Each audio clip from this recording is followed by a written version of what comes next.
Welcome to the Security Guard Show with Shep and Pitt, where we share stories about our experiences in the security industry and provide tips that might help you in your career as a security professional. This show is sponsored by Enterprise Security Consulting and Training Incorporated. And now, let's start the show.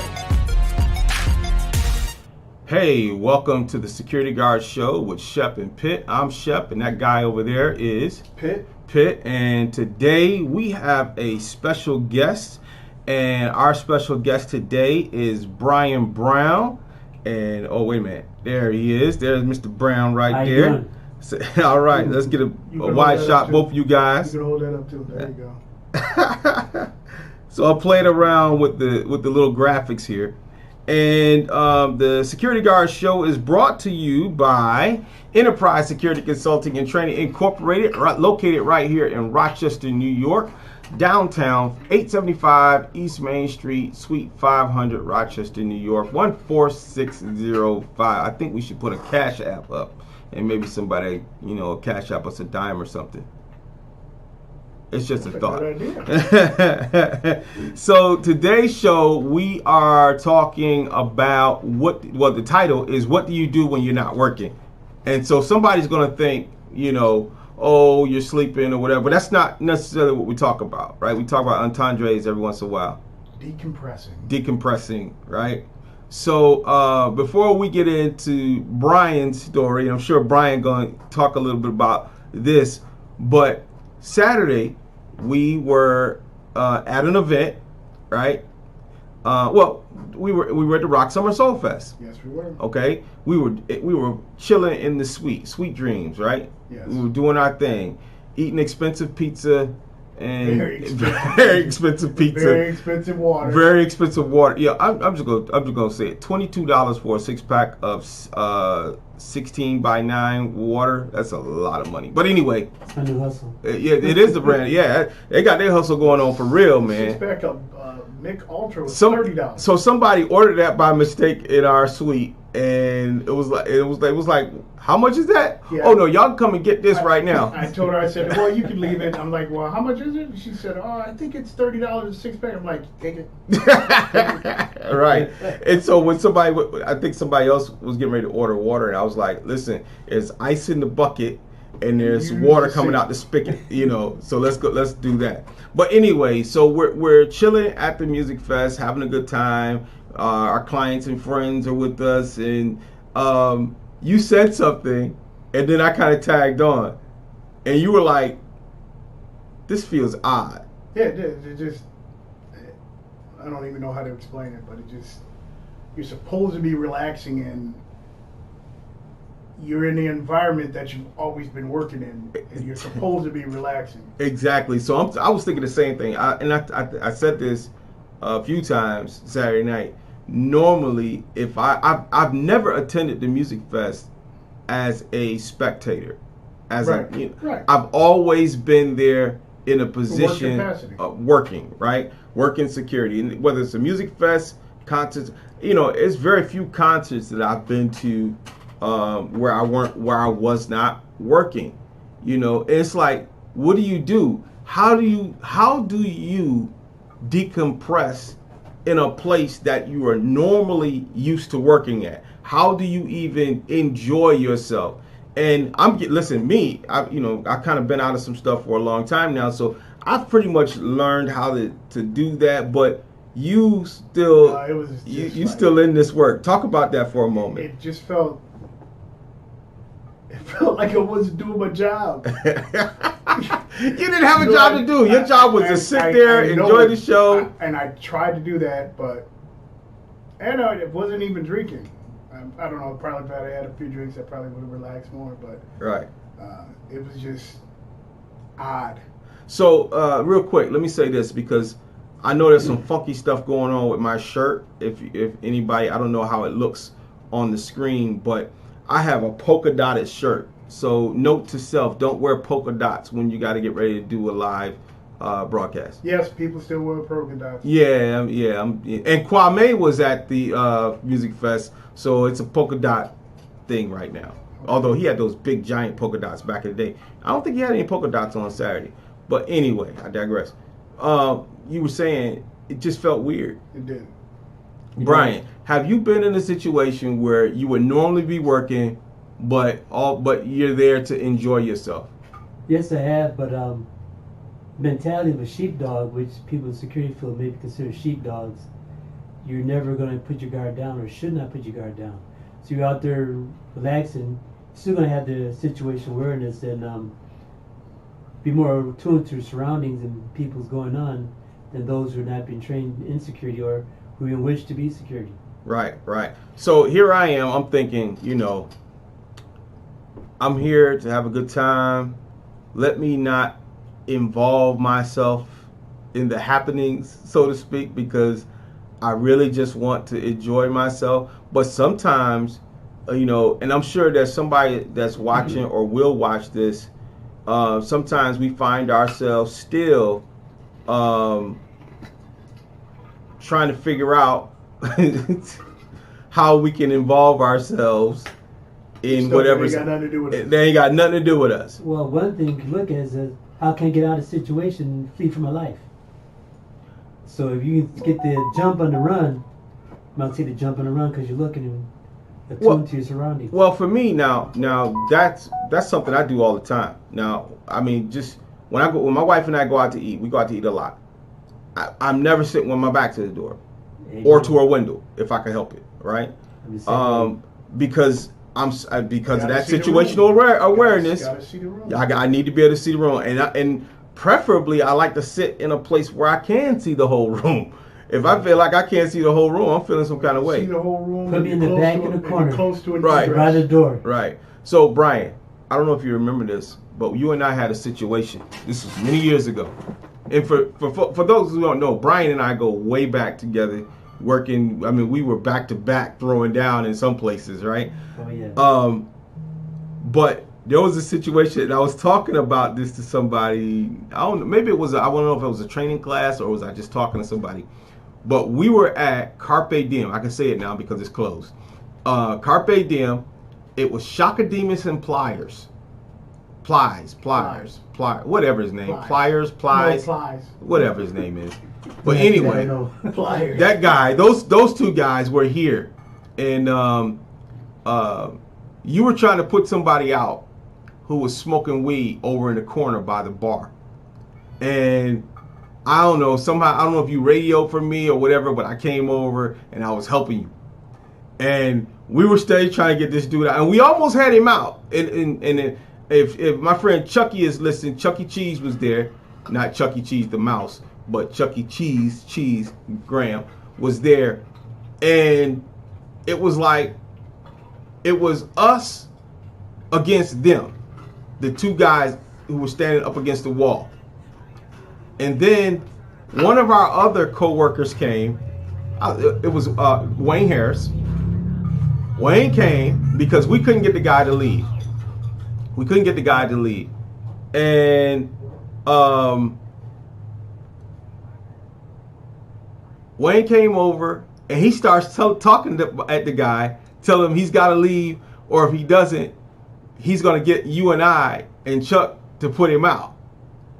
And I looked around, and no longer were we surrounding those two guys, but we were surrounded by a group of individuals who were determined that they were not leaving. Do you remember that? No, I don't, because of my situation. Right. But I do remember that night. Yeah. So, I mean, when you talk about situational awareness, that's one of those situations where you need to be aware that you might be on the verge of taking an L. And I know that night, if we would have tried to do it, now we've been in some fights, but I know that night we would have shown up in a fight. And so I don't remember how the situation ended up getting resolved, but it was resolved peacefully, that I will say. But, back to trying to enjoy yourself, one of the things I think that we in this industry do a lot of is overwork ourselves. And we're always, if anybody's like I used to be back in the day, my thought was always I could be somewhere making some money. Yeah, me too. Yep. Yeah. If I'm sitting at home watching TV or sitting on the porch looking around, I'm thinking, You ain't getting paid for I it. ain't getting paid for this. Getting paid for I could be someplace else making some money, you know. But one of the things I have learned since I have gotten older is that you do have to take some time to smell the coffee, so to speak, or the roses, whatever you want to call it, because life is too short. Definitely is. I think we're seeing that, especially, you know, and I'm not talking about the people who are being killed by, you know, some act of violence, but I'm just saying people who are just passing away. Like my nephew, 40 years old, 2 weeks ago, passed away. He wasn't sick that we knew of, you know, and the coroner can't figure out, you know, why he died. But 40 years old, and he died. So life is too short. And for those of us, I think, that are working in the security industry, we should take some time to really begin enjoying life. I know making money is pertinent. I know it's important to for whatever, you know, you got to pay your rent, pay your mortgage, you got to eat, you got to travel, whatever the case may be. But take a moment to enjoy yourself. Did you say at the beginning this is show number 17? This is show number 17. Show number 17. Show number 17. We've been doing it 17 weeks now. Have we? Did we miss a week? No. We have not missed a week. But anyway, We've been late. we've been late. Like, we're late tonight, but we were late tonight because of some technical stuff, and we're still working on that. As you see, I'm looking down. I'm playing with my little monitor over here so I can change shots or whatever. But you know, I having been in this industry so long, you know, I'm always wondering what it's going to take for us to realize that we can't make all the money. Take a break. Take a day off. Enjoy life. Enjoy life. Right? So let's talk to our guest of honor here tonight. We have been blessed with the presence of Brother Brian Brown. The Brian Brown. The Brian Brown. This dude Much has too kind.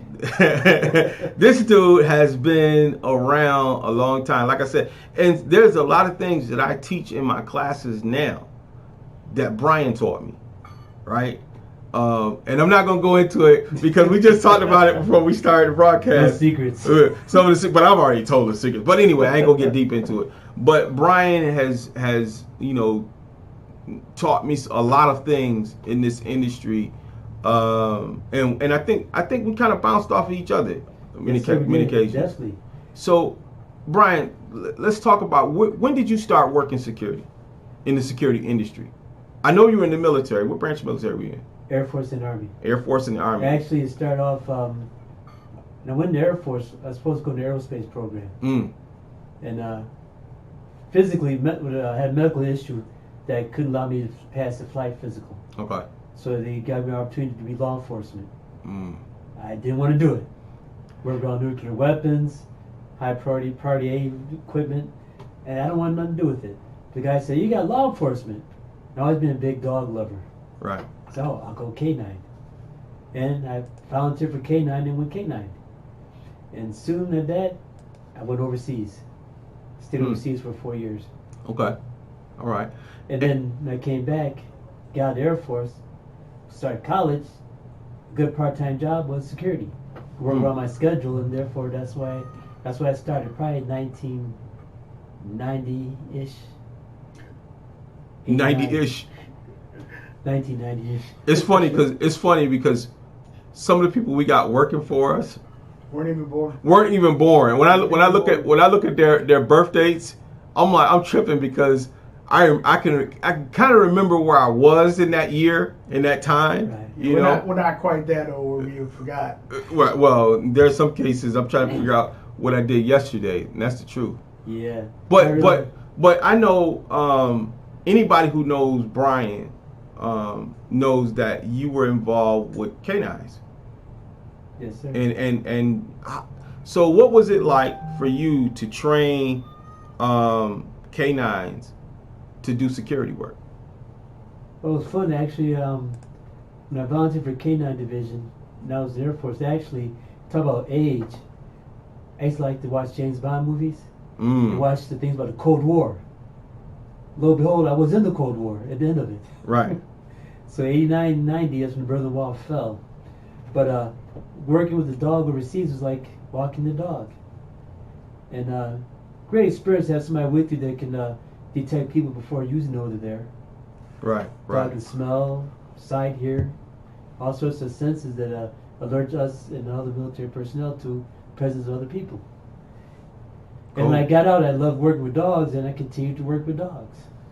That's what's up, man. That's what's up. Because I remember, and you know, we're talking club stuff, but I remember again back in the day when you would bring your dog and set her outside the door of the club, and you would be inside just chilling, and the dog would be sitting on the corner of Jefferson Avenue and Jefferson and Frost. Yes. And the dog just sitting there on the corner. And I remember one day in particular because I was coming to pick up my paycheck and I couldn't get in because the dog was standing at the door. And I'm like, crazy. Somebody go in there and tell Brian to come get this dog on. And I said dog on now, but back then it was a whole different language I spoke. Yeah, you know what? Get this bleeping dog out of here so I can get my bleeping money. I guess I can say that's before the regulations took place. Right. There were no regulations back in those days. Oh yeah. So now, Brian, you know, we talked a little bit about this offline, but I oftentimes I talk about the dangers of this job when I'm training folks. You know, a lot of people get into it because, you know, they think it's an easy way to make some money. Flashlight cop. Yep, flashlight cop, rent a cop, whatever you want to call it. But the truth of the matter is that this business can be very dangerous. Maybe more dangerous than being a police officer. Oh my God, say that again. More dangerous than being a police officer. The police officer has the color of law to protect them, and they have guns and equipment that we don't have. Right. And radios. So right. the person in the street sees you as a flashlight cop. Exactly. What you gonna do? Right. Well, now you have the skills and the attitude to do what you do, effectively do your job. Right. You can't do that. I mean, you gotta be pretty skilled to be a security guard. Oh yeah. You realize it's a semi-professional position. Be a good security guard. Be a good one, exactly. There's the flashlight cops, ones that don't really do what they're supposed to do, and there's the other cards who consider themselves professional. And there's a professional aspect to this business. If you see it that way, life could be good for you. Right. You know, be easier in interacting with the society that you're dealing with. You know, a lot of times, remember working in a club, you know, simple talking to people the right way effectively got the job done. Exactly. Sometimes you had to say something twice and don't say more than 3 times. Right. Say more than 3 times, you know you can't do anything and you're fooling yourself. Yep. So I instructed my students, you know, and teach security that make your suggestions 2 or 3 times, then take action. Mm-hmm. Don't make promises you can't keep. Exactly. Because you lose credibility. And you're better off. I had a demonstration of this technique as my employer, you know. You had to get searched to get inside or you couldn't come inside. Right. So one of the potential invitees or guests didn't want to get searched. So they hung around playing with security, you know. And I told the lady, I said, look here, in order to get inside, you got to be searched. It says so on the wall on the plaque. She kept on giggling, laughing, had a good time with us. So I said nothing to her no more. I gave her twice directions. Went to the phone and called the police.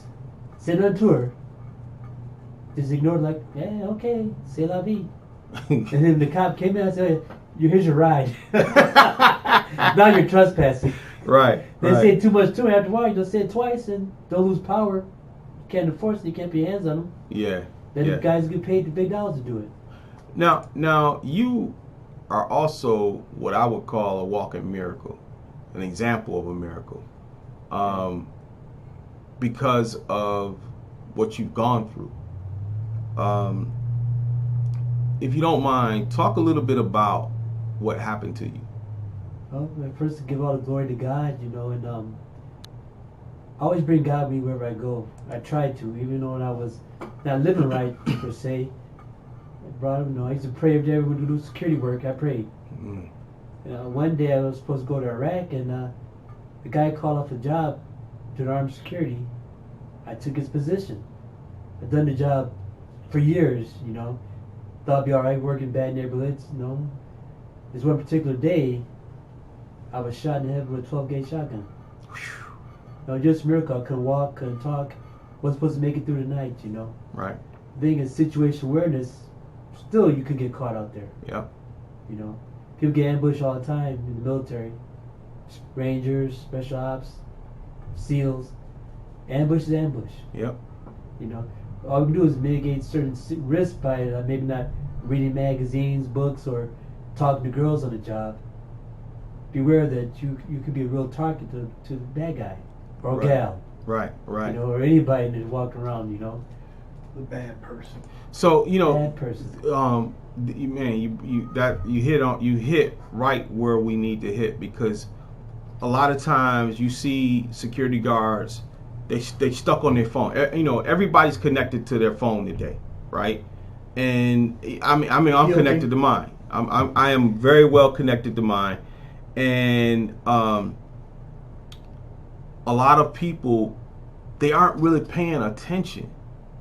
Okay, so and how does this how does this come back to the title of tonight's stream, right? What do you do when you're not working? Well, if you're supposed to be working, even though you may not, nothing may be going on at the moment, you are still responsible for being aware of what's going on around you. Yeah. Brian, do you think in the incident that took place with you, had you been any less aware than what you already were, would you be here right now? Restate that question again. If the situation was different and you were less aware, maybe you were paying, well, back then we didn't have phones like we do now, but if your face was buried in your phone or your pager at the time, right? Yeah, it was phones, 2003. So right. It was, but we weren't deep into the phones. No, they like weren't nice as the phones we have now. Yeah. So or maybe if you were reading a book, do you think you would have survived that situation? To tell you the truth, nothing I could do would make me survive at all. I had not my will, just the will of God. Right. I in the fatal funnel, as you run into that door opening, the funnel's created, and when you're sitting there, you don't got so much time to react. Mm-hmm. I had another incident a while back, lasted all 9 seconds. Wow. The guy breaking the door entrance, and to me him firing. Well, he didn't fire at that time. That was another incident I had. I fired and got the guy and ran out the door. That would took 9 seconds. We're talking milliseconds, seconds. You don't have much time. Right. So the guy ran in. All I had was a second. Got shot. The guy ran with a 12 gauge underneath his jacket. Around the counter, was subdued. Couldn't see it. Then he pulled it up and lights out. Wow. But they did find me with my guns in my hand still, though. On the floor crawling. And you and I have had this conversation several times over the years, and every time I hear you talk about some of the stuff that you've been involved in, I thank God that you're here. Thank you, brother. Thank God too. And your testimony, even on this platform, will help somebody. Because I just feel like sometimes people don't take the job seriously enough. I'm just here supposed to be watching that door, but nobody's gonna come through that door. Or I'm just here watching the cameras, but nothing's going on. This job is truly easy till it's not. Exactly. Right. It is easy until it is not easy. And we have to be thoroughly aware of what's going on around us. And I talk about, what do you do when you're not working? But I also want to impress upon the people what you do when you are working, And one of those things is just being aware. Now, before we get deeper, interested in becoming a security guard here at ESCT, Enterprise Security Consulting and Training Incorporated, We help people with that process, and all you have to do is go to our website at www.esctroc.com. That is our website, and we have information on how to become a security guard, what classes you need to. Did you show me drinking? All right, we are having some sort of technical difficulties because of this computer, but we are almost at our time, and so we're live again.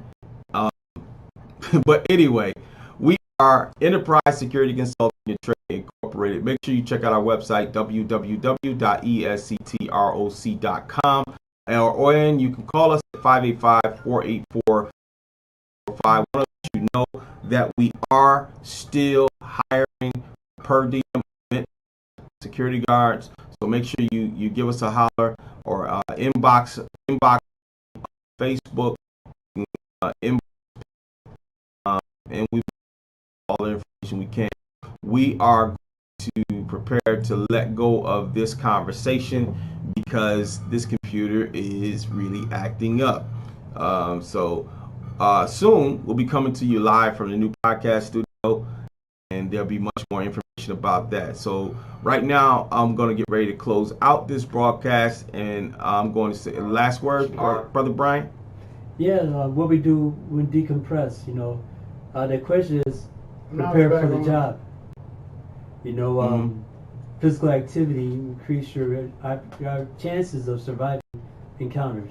Right. So your physical ability may lift weights, running, martial arts, right, ballet, whatever you're to do something physical for the work. Ballet.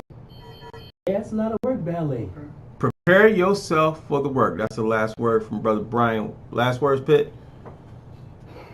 Remember, it's easy till it's not. That's what you get paid for. It's easy till it's not. It's what you get paid for. And I'm going to say this. Take a moment to relax. Breathe.